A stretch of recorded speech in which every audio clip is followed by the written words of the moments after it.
Halo, salam jumpa kembali dengan saya di channel kita ini. Kembali kita akan membahas pelajaran pada hari ini ya.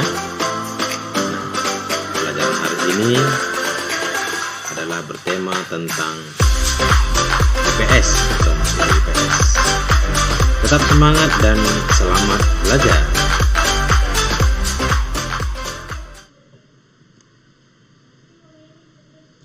Materi IPS kita akan mengambil topik mengenai kegiatan ekonomi. Kegiatan ekonomi, ya.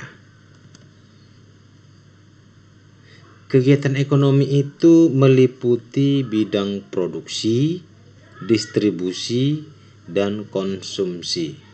Sebelumnya, apakah kita tahu apa itu kegiatan ekonomi? Nah, kegiatan ekonomi adalah segala kegiatan yang dilakukan oleh manusia untuk memenuhi kebutuhan hidupnya. Sekali lagi, kegiatan ekonomi adalah segala kegiatan manusia yang dilakukan untuk memenuhi kebutuhan hidupnya. Nah, kegiatan ekonomi itu meliputi 3 hal, yaitu produksi, distribusi, dan konsumsi. Kita akan bahas satu persatu. Pertama, kita akan bahas mengenai kegiatan produksi. Kegiatan produksi adalah kegiatan untuk menambah kegunaan suatu benda atau menciptakan barang baru sehingga lebih bermanfaat dan menambah nilainya untuk memenuhi kebutuhan hidup. Nah, kegiatan produksi ini dibagi menjadi 2 kategori, 2 jenis produksi barang, yaitu barang produksi, yaitu barang konsumsi, dan barang modal.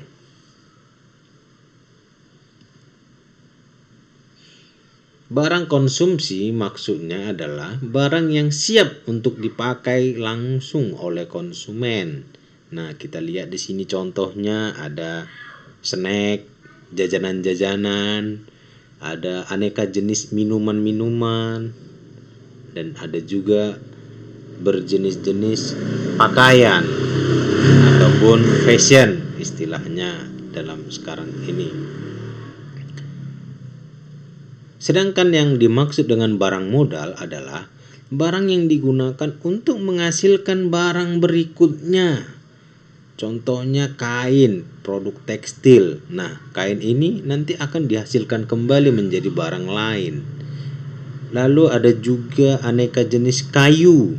Nah, kayu kita tahu banyak sekali kegunaan kayu. Orang yang menggunakan kayu bisa dimanfaatkan menjadi banyak sekali. Bisa membuat pintu, lemari, aneka jenis mebel, dan sebagainya. Kemudian ada juga contoh lain, yaitu rotan. Kerajinan rotan kita tahu ya, bisa untuk membuat keranjang, pemukul kasur, aneka jenis mebel atau tempat duduk, dan sebagainya. Produksi jasa, kegiatan menambah kegunaan tanpa mengubah bentuknya. Ya, produksi jasa ada 2 jenis, yaitu jasa yang langsung dapat memenuhi kebutuhan dan jasa yang tidak langsung dapat memenuhi kebutuhan.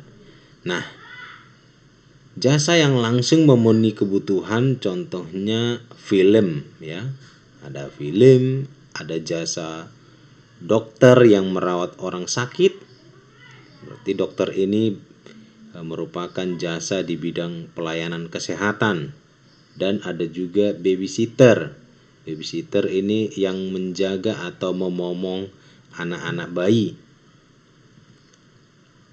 Kemudian ada jasa yang tidak langsung memenuhi kebutuhan.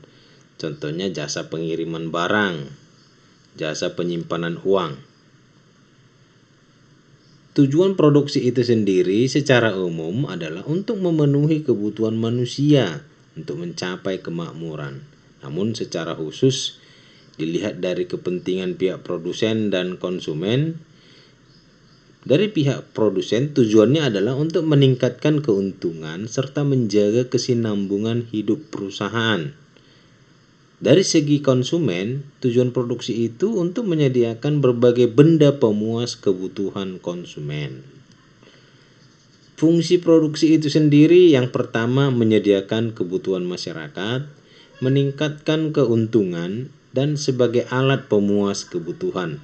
Nah, ini 3 fungsi produksi yang harus kita ingat ya. Nah, masuk kita ke kegiatan ekonomi distribusi.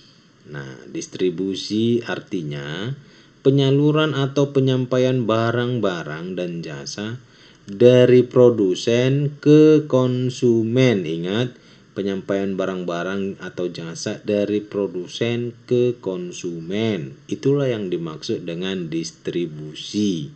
Orang yang melakukan kegiatan distribusi disebutlah dia distributor. Saluran distribusi terbagi menjadi 2. Saluran distribusi langsung dan tidak langsung. Yang dimaksud saluran distribusi tidak langsung, misalnya hasil industri dari produsen, dia ke agen dulu, lalu ke distributor dan nyampe ke konsumen, atau produsen, agen, dan ke konsumen. Dan ada juga yang langsung produsen ke konsumen. Sementara saluran distribusi hasil pertanian, contohnya dari petani langsung ke konsumen. Misalnya kita sebagai petani menanam padi, lalu kita jual kepada orang yang langsung mau menggunakannya. Contohnya kita menggiling beras tersebut langsung kita jual kepada tetangga. Tetangga kita sebagai konsumen tentunya langsung dapat menggunakan beras tersebut. Atau bisa juga melalui petani, dari petani lalu menuju kepada tengkulak. Tengkulak ini adalah orang yang menadah atau menerima hasil-hasil pertanian untuk dia dapat jual kembali nantinya. Lalu dia akan sampaikan juga ke konsumen. Atau dari petani ke tengkulak, lalu ke grosir, dari grosir disalurkan ke pedagang kecil, lalu disalurkan ke konsumen. Bisa juga dari petani melalui pasar swalayan sampailah kepada konsumen. Tujuan distribusi tersebut merupakan pemerataan pemenuhan masyarakat di berbagai daerah, menstabilkan harga barang, menjaga kelangsungan hidup perusahaan, menjaga kesinambungan kegiatan produksi, dan mempercepat sampainya produksi ke tangan konsumen. Ya, fungsinya hampir sama, memperlancar arus penyaluran barang dan jasa kepada pengguna atau konsumen, dapat berupa produsen yang menggunakan bahan dasar maupun pengguna akhir, menyampaikan barang dan jasa dari produsen sampai ke tangan pengguna. Nah, kegiatan ekonomi yang berikutnya adalah konsumsi. Konsumsi adalah tindakan menghabiskan atau mengurangi secara berangsur-angsur manfaat suatu barang dalam memenuhi kebutuhan untuk memelihara kelangsungan hidupnya. Artinya, bila kita membeli jajanan, berarti kita adalah sebagai pelaku konsumsi. Misalnya, orang tua kita membeli beras. Nah, orang tua kita adalah pelaku konsumsi. Orang yang melakukan kegiatan konsumsi disebutlah itu konsumen. Tujuan konsumsi itu sendiri adalah untuk memenuhi kebutuhan hidup, dan fungsinya menjaga kelangsungan hidup dan memenuhi semua kebutuhan yang memang dibutuhkan. Pelaku ekonomi. Pelaku ekonomi yang pertama rumah tangga konsumen, atau individu atau kelompok masyarakat yang memakai atau mengkonsumsi barang dan jasa sekaligus. Orang yang memiliki faktor produksi. Nah, contohnya tadi orang tua kita membeli beras, maka dia adalah termasuk rumah tangga konsumen. Lalu peranannya adalah menyediakan faktor produksi bagi perusahaan berupa uang, tanah, tenaga kerja, modal, dan keahlian. Menerima imbalan jasa, melakukan kegiatan konsumsi, yaitu membeli menggunakan barang-barang hasil produksi, dan membayar pajak kepada pemerintah. Rumah tangga produsen. Rumah tangga produsen adalah perusahaan-perusahaan baik swasta, pemerintah maupun asing yang memproduksi atau menghasilkan barang dan jasa dengan menggunakan faktor-faktor produksi yang diterima dari rumah tangga konsumen. Peranannya itu membayar imbalan jasa kepada pengguna faktor produksi, mengelola faktor-faktor produksi dan melakukan kegiatan produksi barang dan jasa, menjual barang dan menerima pendapatan serta membayar pajak kepada negara. Investor adalah pelaku ekonomi yang menyediakan modal bagi pelaku ekonomi yang lain untuk melakukan kegiatan produksi. Pasar barang dan jasa. Pengertian pasar merupakan tempat bertemunya penjual dan pembeli untuk melaksanakan transaksi jual beli atau terjadinya interaksi antara penjual dan pembeli untuk transaksi jual beli. Penggolongan pasar berdasarkan waktu. Nah, kita sering mendengar ada pasar harian. Pasar harian itu merupakan pasar yang setiap hari buka. Contohnya toko buku, warung nasi, toserba, pasar pagi, dan lain-lain sebagainya.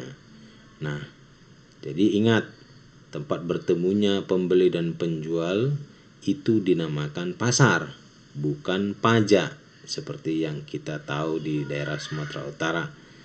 Lalu yang kedua ada pasar mingguan. Nah, di sini artinya pasar yang setiap 1 minggu sekali buka. Pasar mingguan itu biasanya di daerah pedesaan. Pasar bulanan. Nah, ini setiap 1 bulan sekali. Pasar ini di dekat daerah perkantoran setiap akhir bulan. Pasar tahunan setiap 1 tahun sekali. Misalnya ada pekan raya misalnya di Jakarta ada PRJ, Pekan Raya Jakarta. Kalau di Sumatera Utara ada PRSU, Pekan Raya Sumatera Utara, dan sebagainya. Contoh lainnya ada pameran buku, festival Kutai, dan sebagainya. Lalu yang terakhir ada pasar temporer. Ada momen tertentu dan tidak rutin. Misalnya pasar hewan kurban, pasar murah, HUT RI, bazar, dan lain-lain. Penggolongan pasar berikutnya berdasarkan wujudnya ada 2 jenis. Pasar konkret, yang mana pembeli penjual barang yang diperdagangkan bertemu di tempat yang sama. Contohnya warung makan, pasar tradisional, swalayan, dan lain-lain. Yang kedua ada pasar abstrak, di mana pembeli dan penjual bisa bertemu langsung atau tidak. Barang yang diperdagangkan tidak berada di tempat. Contohnya bursa efek, pameran tekstil, pameran barang ekspor impor, pasar internasional, atau mungkin pada saat sekarang ini toko-toko online yang hanya menampilkan gambar-gambar barang. Jadi tidak terjadi pertemuan, namun terjadi transaksi. Demikianlah yang dimaksud dengan pasar abstrak.